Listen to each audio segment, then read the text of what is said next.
तो दोस्तों स्वागत है आपका इस वीडियो में। तो आपने जैसे थंबनेल देख लिया है कि संसार में आप किसकी वजह से चल पा रहे हो। ये मैंने खुद अनुभव किया कि भाई मैं कैसे चल पा रहा हूँ संसार में। वाले की एग्जांपल के तौर पे आप इंसान हो, आप सर में आगे आपने वीडियो देख ली, अब थंबनेल मैंने क्या बनाया कि भाई आप संसार में कैसे आए, वाले किस तरीके से आए, इसके पीछे एक रीजन क्या है और आप संसार में क्या, संसार में आपका कुछ है या नहीं है, ये मैंने अनुभव किया है। देखा जाए तो वास्तविक आधार पे संसार में आपको कुछ भी नहीं है और संसारिकता के आधार पे आपको बहुत कुछ है। लेकिन ये संसारिकता क्या है और आध्यात्मिकता या वास्तविक आधार क्या होता है, इन दोनों में डिफरेंस जानेंगे आज। ठीक है, संसारिकता का मतलब होता है कि भाई संसार के अंदर जब आपको पैदा ही जाता है ना, आपको पता नहीं था कि आपको पैदा कर दिया। ठीक है, पहली बात तो ये आप हो जाते हो। क्यों, ये स्टार्टिंग कैसे हुई? जैसे कि अगर मैं बात करूं कि पहले आदमी आया या स्पर्म आया, जैसे पहले अंडा आया मुर्गी आई, क्योंकि अंडे में से फिर एक बच्चा निकला। इसी तरीके से इंसान का जन्म कैसे हुआ, भाई इंसान कैसे बना, या तो पहले स्पर्म आया होगा क्योंकि इंसान स्पर्म से बनता है। स्पर्म क्या, जैसे अंडा है, ठीक है, मुर्गी का। इसी तरीके से तो मैंने सोचा कि भाई, तो मैंने गूगल पे सर्च किया कि ये तो भाई कुछ भी नहीं है, मतलब कि इसमें कुछ खास नहीं है। भाई वो कहते हैं भाई इसके पीछे का रीजन नहीं पता मैं, तो चलो ठीक है नहीं पता, लेकिन हमें ये पता कि नहीं होता कि भाई संसार में संसारिकता क्या होती है और वास्तविकता आधार क्या होता है। वास्तविकता आधार और संसारिकता में बहुत फर्क है, बहुत जमीन आसमान का अंतर होता है। उदाहरण के तौर पे आप देखो, समझ जानते कि आप संसार में आए, आप कब आपको पता नहीं चलता। ठीक, आपको क्या क्या सिखा दिया जाता है आपको पता चलता, आप किसी धर्म से जुड़ गए, क्योंकि ये सारी भाग्य की बात होती है। ठीक है, किसकी जाती है, भाग्य की बात हो जाती है, भाग्य की। अगर ये भाग्य की बातें हैं तो फिर आप समझो कि किस तरीके से काम हो रहा है। ठीक, तो मेरा कहने का मतलब क्या है कि मैं आपको बहुत बड़ी बात बताने जा रहा हूँ। ठीक है, संसारिकता मतलब होता है कि आपके अंदर कमियां दिखाना। आप खुद देख लो कि अगर आप जब से बड़े हो ना, ठीक है, आपके अंदर बहुत सारी कमियां दिखाई जाती हैं। जब आप 5 साल के थे, 6 साल के हुए, 7 साल के हुए, उसके बाद आपके अंदर कमी ठूस गई। ठीक है, क्यों? क्योंकि दूसरा इंसान जो है ना हमसे बड़ा, यानी कि जो हमारे मम्मी डैडी हैं, जो हमारे चाचा ताऊ हैं, जो हमारे सब बड़े हैं, वो डरपोक हैं। ठीक है, वो डरपोक क्यों है? क्योंकि उनके पास सही ज्ञान नहीं होता। तो वो भी सारों चल रहे थे, उनके माता पिता ने सिखाया, जिनको बोल सकते हमारे दादाजी, ठीक है, हमारे नाना जी, इस तरीके से कि हमारी माता जी को हमारे नाना जी ने सिखाया, बढ़ाया रहा है। हमारे दादाजी को हमारे दादी जी ने माता पिता डैडी को बड़ा कर। ठीक है, ठीक है, तो वो डरपोक है। क्या है? वो डरपोक है। तो वो क्या करेंगे, जो संसार होता है ना, वो आपके अंदर कमियां निकालता है बहुत ज्यादा, ताकि आप कुछ करो, यानी कि आप मेहनत करो, उसके बाद फिर ऐश करो, मेहनत करो, ऐश करो, स्ट्रगल करो। ये सब कैसे किया जाता है? ये आपके अंदर कमियां दिखाई जाती हैं। जब आपके अंदर कमी दिखा जाएंगी तो आपका नजरिया गिर जाएगा, आपको नीचे दिखा जाएगा और फिर क्या था, आप मेहनत करोगे। यह संसारी तरीका। और इसमें और चीजें भी आती हैं। ठीक है भाई, आज पड़ोस क्या कहेंगे, लोग क्या कहेंगे, 4 लोग मेरे बारे में, ये सब चीजें क्या है? ये एक नीचता का अर्थ है कि आपके अंदर कमी ठुसी गई, जानबूझ गई, और आपके पास पता भी नहीं है कि आपके अंदर कमी ठुसी गई। सबसे बड़ी बात तो ये है कि आपको पता भी नहीं है कि आपके अंदर ये इतनी कमियां आई कि नहीं आई, कहाँ से आई, कुछ आपने कभी पता ही नहीं करा है। तो ये सोचने वाली बात हो जाती है।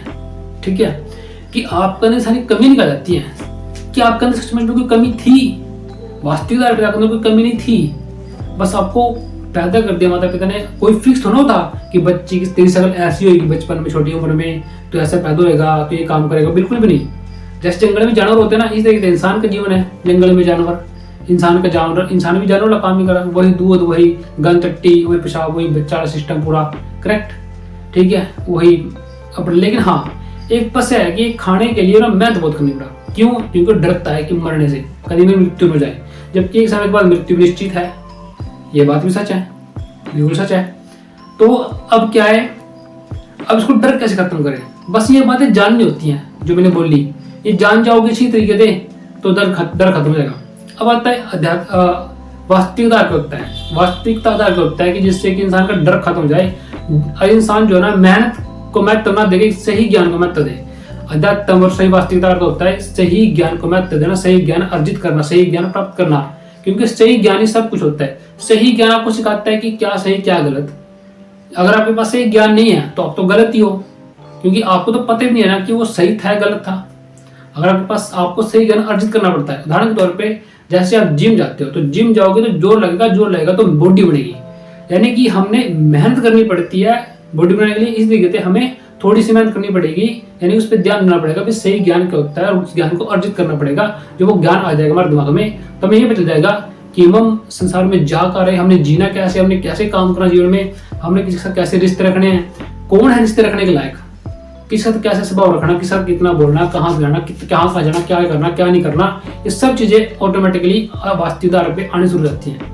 लेकिन सही ज्ञान अर्जित कोई करता ही नहीं है। क्यों नहीं करते? क्योंकि कि बस आलसी हैं लोग। जानवर है 100%, जिसमें जानवर आलसी होता है भी। जानवर के लिए क्या है, जंगल में घास फूस है, शेर के लिए वो मैस है, बछड़ा एक काट खा लेगा। अब देखो 20 घंटे सोता है, 4 घंटे मेहनत करता है, और इंसान 20 घंटे 20-16 घंटे काम करता है और सोता है सिर्फ 6-7 घंटे। तो मतलब जानवर तो अपने बिल्कुल सही है, लेकिन इंसान भी जानवर ही है, लेकिन कितनी मेहनत करनी पड़ती है। क्यों? क्योंकि कि डरपोक है और वास्तविकता उसको सिखाता है कि इतनी मेहनत करने की जरूरत नहीं है। और हाँ, वास्तविकता पे अगर मेहनत करोगे तो मस्ती में करोगे, सबसे बड़ा पॉइंट है। मैं खुद मेहनत कर रहा हूँ, मस्ती में कर रहा हूँ, बस कर रहा हूँ, बस मस्ती में कर रहा हूँ। ठीक है, जो होगा देखा जाएगा भाई, क्योंकि मैं इस संसार में अपना पाया नहीं और मैं संसार में अपना जाऊंगा नहीं। मेरा छोटा छोटा शब्द इस टाइम में जो बोल रहा हूँ ये भी दूसरों की देन है। फोन में दूसरे पे लिए, ठीक, और कपड़े में दूसरे पे लिए। मेरा शरीर भी मुझे संसार में, मेरा शरीर को भी कोई ले गया। मेरे जो विचार है जो मैं बोल रहा है यह भी किसी और ने मुझे दे रखे, जैसे अ से अनार, अ से आम, ऐसे ABCD, ठीक है, अ से एप्पल, तो सब मुझे किसी ने सिखाया। तो मेरा अपना क्या है? मेरा अपना इसमें कुछ भी नहीं है संसार में, बस सिर्फ एक समझ है। समझ भी दूसरे पे से आई, लेकिन किसी इंसान पे आई वो भी, लेकिन वो एक सही ज्ञान था, ठीक है। और वो समझ आ गई। समझ आने से क्या होता है? मजा आता है। समझ आने से क्या होता है? समझ आने से आता है मजा, और मजा मतलब मस्ती। अपने काम मस्ती में करते हैं। अब मैं मेहनत बिल्कुल नहीं करता, सिर्फ मैं कर्म करता हूँ, बात खत्म। रिजल्ट का परिणाम का मुझे क्या पता, इस चीज का तो किसी का पता ही नहीं होता, कब की मृत्यु जाए हमें क्या पता। तो मस्ती में जियोगे, ठीक है। लेकिन समझ एक चीज होती है जो आपको दिखाती है कि भाई अगला स्टेप कैसे ले, ठीक है। बाकी अगर आपके पास सही ज्ञान आ जाएगा तो आपका अगला स्टेप ऑटोमेटिकली सही हो जाएगा। अगर आपके पास सही ज्ञान होगा तो आप अपना अगला स्टेप आप इसी तरीके से ले लोगे। सिंपल सी बात है, ठीक है। गलत तो उसको होता है जिसे डाउट होता है। डाउट किस होता है? जो संसारिक बंदा। तो अंतर समझ में आया तो कमेंट करके बता देना, ठीक है। आज के लिए इतने, फिर मिलते हैं नेक्स्ट वीडियो में।